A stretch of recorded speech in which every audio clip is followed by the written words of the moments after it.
తాకట్టులో ఉన్న మీ బంగారాన్ని విడిపించి ఆ రోజు ఆన్లైన్ రేటుకి మేము కొంటాం. Bhavani gold company. నమస్కారం, వెల్కమ్ టు సుమన్ టీవీ. నేను గీతాంజలి.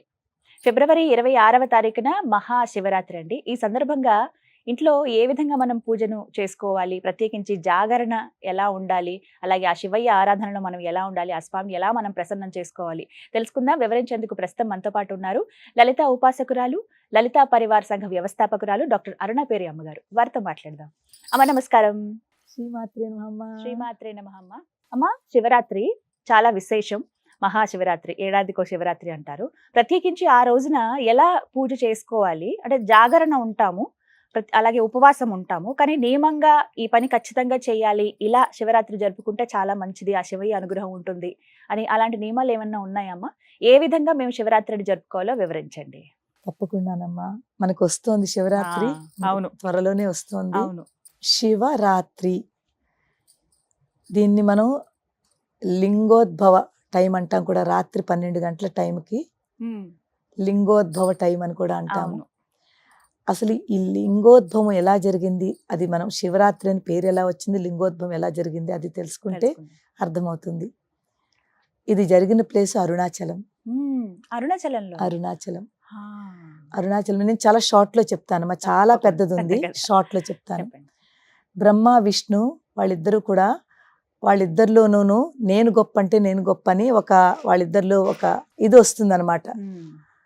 నేను ముందు, నేను క్రియేటర్ని కదా, నేను ముందండి బ్రహ్మ అనుకుంటాడు. విష్ణు అనుకుంటాడు నేనే బ్రహ్మగారిని తీసుకొచ్చాను కదా, అంటే బ్రహ్మగారు విష్ణు నాభి నుంచే కదా వచ్చి ఉద్భవించారు. వాళ్ళిద్దరి మధ్య తర్కం జరుగుతూ ఉంటుంది. తర్కం జరిగితే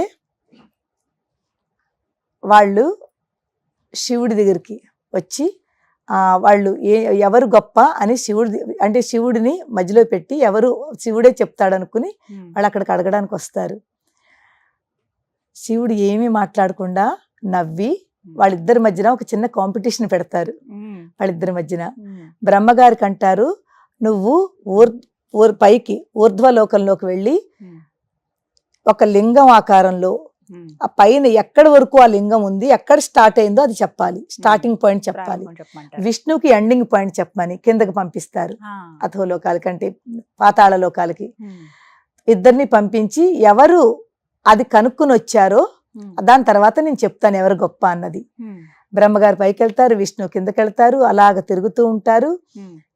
విష్ణుకైతే ఎక్కడా ఇంకా ఎంత వెళుతున్నా కిందకే వెళుతోంది ఆ లింగము. బ్రహ్మగారు కూడా ఎక్కడా స్టార్టింగే కనిపించట్లేదు. కానీ బ్రహ్మగారు అనుకుంటారు, తన తెలివి ఉపయోగిస్తారు. అక్కడ ఒక ఆవు కనిపిస్తుంది, ఒక మొగల పువ్వు కనిపిస్తుంది. వాళ్ళు అనుకుంటారు ఇక్కడ ఏదో ఉంది కాబట్టి వీళ్ళకి తెలుస్తుంది, ఈ స్టార్టింగ్ పాయింట్ ఇదేనా అని చెప్పి వాళ్ళకి తెలిసే ఉంటుందని ఆవుకి మొగల పువ్వుకి అడిగితే వాళ్ళు పాపం ఏమి రెస్పాన్స్ ఇవ్వరు. వాళ్ళకి తెలియదు, నిజంగా వాళ్ళకి తెలియదు ఎక్కడ నుంచి స్టార్ట్ అయిందో. కానీ బ్రహ్మగారు వాళ్ళకి ఒక సజెషన్ ఇస్తారు, నాతోటి మీరు రావాలి, మీరు వచ్చి నేను వాళ్ళతో శివుడితో చెప్తాను, నేను చూశాను అని చెప్తాను, మీరు తల ఊపాలి, ఓకే అని ఒప్పుకోవాలి. బ్రహ్మగారు కదా వాళ్ళు అంటున్నారని అయితేనని మొత్తం ముగ్గురు వస్తారు. వచ్చిన తర్వాత శివుడు అడుగుతారు, నాయన స్టార్టింగ్ పాయింట్ కనిపించిందా అని. బ్రహ్మగారు ఆహా నేను చూశాను, ఇదిగో సాక్ష్యాలకి ఇద్దరు ఉన్నారు ఇక్కడ, మొగల పువ్వు ఉంది, వీళ్ళు సాక్ష్యం ఉన్నారు అని చెప్పి శివుడు వాళ్ళ కేసు చూసి మొగల పువ్వును నువ్వు చూసావా అంటే అది ఒప్పుకుంటుంది. ఆవును అడుగుతారు, ఆవు తల నుంచి ఓకే అంటుంది, తోక వెనకాల కాదు అంటుంది. వెనకాల తోక కాదని నో అని చెప్తుంది. అప్పుడు శివుడు బ్రహ్మగారికి శాపం ఇస్తారు, నువ్వు అబద్ధం చెప్తున్నావు, నీకు స్టార్టింగ్ పాయింట్ కనిపించలేదు, కానీ వీళ్ళిద్దరిని సాక్ష్యం తీసుకొచ్చి నువ్వు వీళ్ళ చేత కూడా అబద్ధం చెప్పించావు. అందు గురించి బ్రహ్మగారికి 5 తలలు ఉండేవి, 5 ముఖాలు ఉండేవి. అందులోంచి ఒక ముఖాన్ని కట్ చేసేస్తారు, 4 ఉంటాయి అనమాట, అందుకే చతుర్ముఖ బ్రహ్మ. అలాగా అక్కడ బ్రహ్మగారికి పనిష్మెంట్ దొరికింది. మొగల పువ్వు ఎంత వాసనమ్మా, ఎంత సువాసన ఉంటుంది, అక్కడ పెడితే దానికి పూర్తి రూమ్ అంతా స్ప్రెడ్ అయిపోతుంది. దానికి శాపము, నువ్వు పూజకు పనికిరావు, అందుకని వాడరు, పూజకు పనికిరావు అని దానికి ఒక శాపము. ఆవుకి నీ పూజ ఎవరైతే చేస్తారో గోమాత కింద నీ ముఖం పూజ చేయరు, నీ వెనకాల పృష్ఠ భాగానికి పూజ చేస్తారు. పృష్ఠ భాగం కరెక్ట్ చెప్పింది, లేదు చూడలేదు అని చెప్పింది. అందు గురించి నీకు పృష్ఠభాగానికే పూజ అందుకుంటావు నువ్వు అని ఇలా అవుతుంది. రాత్రి అర్ధరాత్రి పూట ఒక లింగము అంటే ఆది అంతము లేని ఒక లింగోద్భవం ఏదైతే జరిగిందో అదే శివరాత్రి రోజున జరిగింది. అర్ధరాత్రి 12 గంటల తర్వాత లింగోద్భవం అంటారు దాన్ని. లింగం ఉద్భవించింది, తొలి లింగము ఉంది అనే ఒక ఆకారంతో లింగోద్భవ టైము లింగం ఉద్భవించింది. ఈ శివలింగము అంటే ఏమిటమ్మా అసలు? శివుడు అందుకు తర్వాత శివుడు ప్రతిమల కంట లింగములకి ఎక్కువ పూజ చేస్తారు. మిగిలిన దేవుళ్ళకి మూర్తులకి వాళ్ళ యొక్క మూర్తి ప్రతిమలకి పూజ చేస్తాం మనం, వాళ్ళ విగ్రహాలకి పూజ చేస్తాము. అమ్మవారైనా విష్ణువైనా రాముడైనా విగ్రహారాధన, కానీ శివుడికి లింగారాధన. దానికి ఎక్కువ ప్రాముఖ్యత. ఎందుకు తెలుసమ్మా? లింగానికి మీరు ఇది ఫ్రంట్, ఇది బ్యాక్, ఇది రైట్, ఇది లెఫ్ట్ అలా ఏం కనిపించదు. అంతా సమానమేవు, అంతా శూన్యములో ఉంది. అది అర్థం చేసుకోవడానికి లింగం అన్నమాట. ఇది కాలు, ఇది చెయ్యి, లేకపోతే ఇది ఇటు అన్ని సమానమే, 4 దిక్కులు సమానమే. ప్రపంచం అంతా ఒకే శక్తిలో నడుస్తోంది. దానికి చెప్పడం గురించే ఆ లింగం అన్నమాట. ఆ లింగానికి మనం పూజ చేస్తాము. అంతా సమానమేను, సమానత్వము, అది ఒకటి. తర్వాత శివరాత్రి రోజునమ్మ ప్రతి వాళ్ళు చేసుకోవాల్సింది ఏమిటి? ఉపవాసం ఎందుకు ఉండాలి? ఉపవాసము అంటే ఏమిటి? ఉపవాసము దేవుడికి దగ్గరగా ఉన్నదాన్నే అంటే దగ్గర, వాసము అంటే ఉండడం. భగవంతుడికి దగ్గరగా ఉండి భగవత్ నామస్మరణ చేసుకుంటూ రోజంతా గడపడము.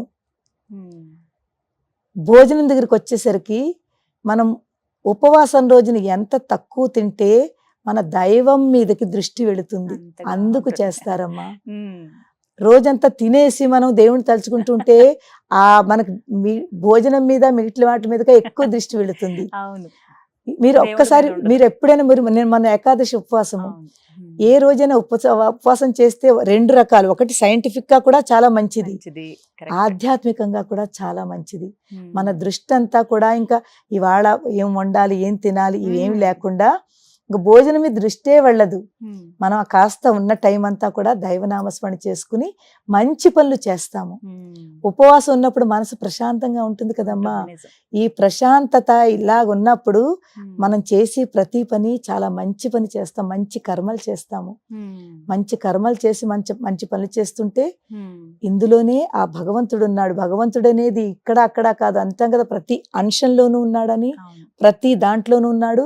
మన భావనలో, మన ఆలోచనల్లో, మన మనసులో ఇవంతా ఎప్పుడైతే మనం ఉపవాసం ఉంటామో మన భావన బాగుంటుంది, మన ఆలోచన బాగుంటుంది, మన పనులు బాగుంటాయి. అందులోనే దేవుడు ఉన్నాడు. ఎప్పుడైతే ఆ దేవుడి దగ్గర ఉంటామో, ఎప్పుడైతే కనెక్ట్ అవుతామో, ఆ ఉపవాసము దేవుని దగ్గరగా ఉంచి మనకి చాలా శక్తిని ప్రసాదిస్తుంది. ఒక చక్కటి ఎనర్జీ ఫామ్ అవుతుంది మనలోను రోజంతాను. ఆ రోజంతా మీరు ఎవరైనా చెయ్యని వాళ్ళు కూడా చేసి చూడడం, ఒక్క రోజైనాను చేసి. శివరాత్రికి అయితే శివరాత్రి ఒకటి ఏకాదశి 2 కూడా ఉంటూ ఉంటాయి. ఈ శివరాత్రికి మీరు రోజంతా పళ్ళు తినండి, పాలు తాగండి, కాఫీ టీలు తాగండి. అలానే కఠిన ఉపవాసం అని ఏమి తినకుండా, మంచినీళ్ళు తాగకుండా కూడా కాదు.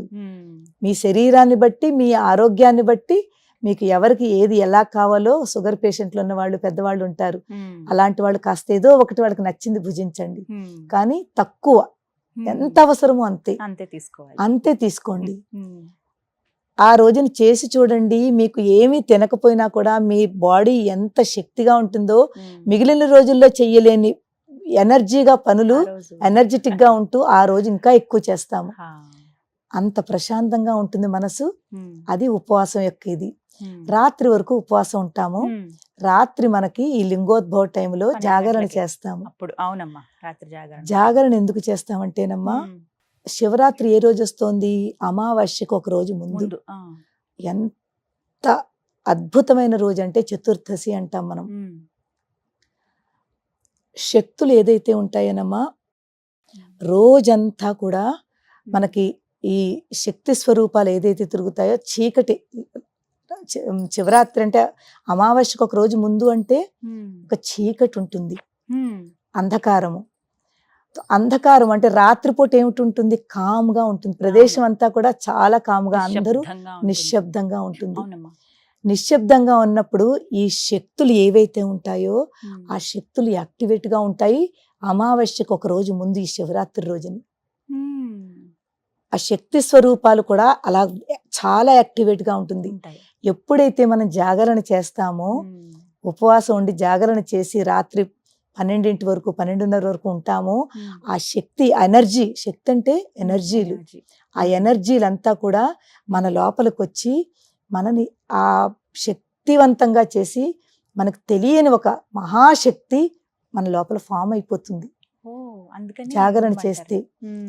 ఎందుకంటే తెలివిగా ఉంటాము. ఒకటి రాత్రి ఆ ప్రశాంతతలో ఉన్న శక్తులన్నీ కూడా మన లోపలికి చోటు చేసుకుంటాయి. ఇప్పుడు పూర్తి చీకటి ఉన్నప్పుడు ఒక్క చిన్న దీపం వెలిగించండి, మనకు ఎంత కాంతివంతంగా, ఎంత ప్రకాశము. ఆ శక్తులు మనలో ఆ ప్రకాశ రూపంలో ఒక జ్ఞానోదయం మనకు జరుగుతుంది. మనలో ఉన్న జ్ఞానము ఇంకా మనం పెంచుకుంటున్నాము. ఒకటి ఉపవాసము, 2 దైవనామస్మరణ, 3 మంచి భావన, మంచి పనులు, మంచి ఆలోచనలు. ఇవన్నీ కలిసి రాత్రి ఎప్పుడైతే ఈ శక్తి స్వరూపాలు మన లోపలికి తీసుకుంటున్నామో అది మనకి మన శరీరానికి చాలా చాలా మంచి జరుగుతుంది. చాలా ఆనందంగా ఉంటాము. తర్వాత దైవీపరంగా దేవనామస్మరణ చేసుకుని శివుడికి దగ్గర అవుతున్నాము, ఎంతో దగ్గర అవుతున్నాం. ఆ లింగోద్భవ టైంకి మనం ఉన్నాము అంటే ఆ లింగోద్భవం యొక్క దర్శనము మనం చేసుకుంటాం. అందుకే వేద మంత్రాలతోటి మనం రుద్రం అది చదువుకుని అభిషేకాలు. ఎందుకంటే మంత్రశక్తి ఆ టైంలో మంత్రాలకి చెప్పాం కదా, ప్రశాంతతగా ఉన్నప్పుడు ఆ మంత్రశక్తులు 10 times పెరిగిపోతుంది. ఈ మంత్రాలకు ఉన్న శక్తి 10 times పెరిగిపోతుంది. నార్మల్గా డే టైంలో చేసిన దానికి ఈ రాత్రి శివరాత్రి రోజున రాత్రిపూట చేసిన దానికి మనం చేసిన మంత్రం, ఒక్క మంత్రం చదివినా, ఒక్క స్తోత్రం చదివినా, ఒక్క స్తుతి చదివినా 10 times దాని యొక్క ఎనర్జీ, దాని శక్తి పెరుగుతుంది. ఆ శక్తి మన ఇంట్లోనూ ఎక్కడ చేస్తున్నామో ఆ ప్రదేశంలోనూ మన లోపలికి డైరెక్ట్ ఫామ్ అవుతుంది. అంత ఎనర్జీ ఉందమ్మా, అంత శక్తి ఉంది, అంత ప్రాముఖ్యత ఉంది శివరాత్రికి. చాలా విశేషంగా, చాలా విశేషం అమ్మా. ఆలయాలకు వెళ్ళిపోతూ ఉంటారు, ఆలయాలకు వెళ్ళిపోతూ ఉంటారు. అవును, అక్కడ ఇంకా రుద్రం అవి చదువుతారు కాబట్టి ప్రతిధ్వనిస్తూ ఉంటుంది.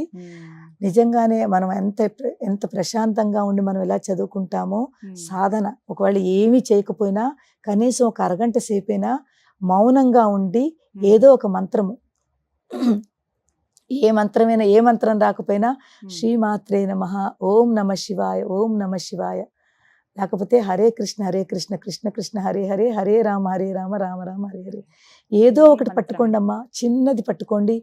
10 నిమిషాలు ప్రశాంతంగా మీరు రాత్రిపూట కూర్చోండి. అదే ఒక పెద్ద గొప్ప పూజ. మరి గంటలు కాకపోయినా ఒక 10 నిమిషాలైనా చేసుకుంటే చాలు. మనస్ఫూర్తిగా ఎక్కువ మీరు దానికి రూల్స్ అండ్ రెగ్యులేషన్స్ ఏమీ పెట్టుకోవద్దు. ఇలాగే చెయ్యాలి అస్సలు కాదు. భక్తితో ఉండండి. పూజలు చెయ్యాలి, ఇన్ని పుష్పాలు పెట్టుకోవాలి, అవన్నీ కూడా కాకుండా మీరు ఎక్కడో అక్కడ కూర్చోండి. దేవుడి రూమ్ లో కూర్చోకపోయినా పర్వాలేదు, ఎక్కడో ఒక చోట కూర్చుని ఆ దైవనామస్మరణ చేసుకుంటూ ఏదొస్తే చదువుకోండి. ఒక అరగంట సేపు శివయ్య గురించి మీరు టైం స్పెండ్ చేయండి, అంతే. దాని తర్వాత 2వ రోజు లేచాక మీకే తెలుస్తుంది ఎంత అద్భుతమైన శాంతి మనలోకి వచ్చిందనేది. ఈ విధంగా శివరాత్రిని జరుపుకుంటే చాలా బాగుంది, చాలా మంచిదమ్మా. చాలా చక్కగా వివరించారమ్మా. నమస్కారం. శ్రీమాత్రే నమః.